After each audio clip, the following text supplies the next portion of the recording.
ስሙኝማ ዓለም ላይ በሃይማኖት ጉዳይ ብዙ ልዩነቶችና አለመግባባቶች ሊኖሩ ይችላሉ። እኔ ግን አሁንም እንዲህ እላለሁ፣ ማንኛውም ሰው ከእናቱ ሆድ ሲወጣ ሙስሊም ሆኖ ነው የሚወጣው። ይህ ደግሞ እስልምና ቀጥተኛ መንገድ ለመሆኑ ከበቂ በላይ ማስረጃ ነበር። አሁንም እንዲህ እላለሁ፣ አምላካችን፣ ፈጣሪያችን፣ ንጉሳችን አንድ አላህ ብቻ መሆኑን እናገራለሁ። ዛሬ ላይ ዓለም አምላክ ብላ ግዑዝና የሰው ልጅን ስታመልክ እኛ ከጥንት ጀምሮ ዓለምን ሁሉ የፈጠረውን አላህን እያመለክን ነው።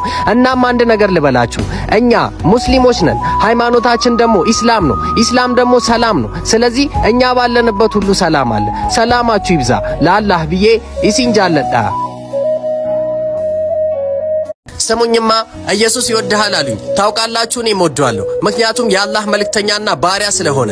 ለኃጢአታችን ሲል ተገደለም አሉኝ። ቆይ በዚህ አልስማማም። ምክንያቱም ኃያሉ አላህ እኛን ሲፈጥረን እሱም በብቸኝነት እንድንገዛው እንጂ ለኃጢአታችን ሲል ሞተ እያለን እንድናስብ አይደለም። ይህን ሳያውቁ ወይንም እያወቁ የሞቱ ብዙ ሰዎች አሉ። የሞቱት ታሪክ ሆኖ ቀርቷል። አሁን ላለነው ግን አንድ ነገር ልበላችሁ፣ ስንኖር ሙስሊም ሆነን ስንሞት እስልምና ላይ እንሙት። ለአላህ ብዬ ይሲንጃለዳ።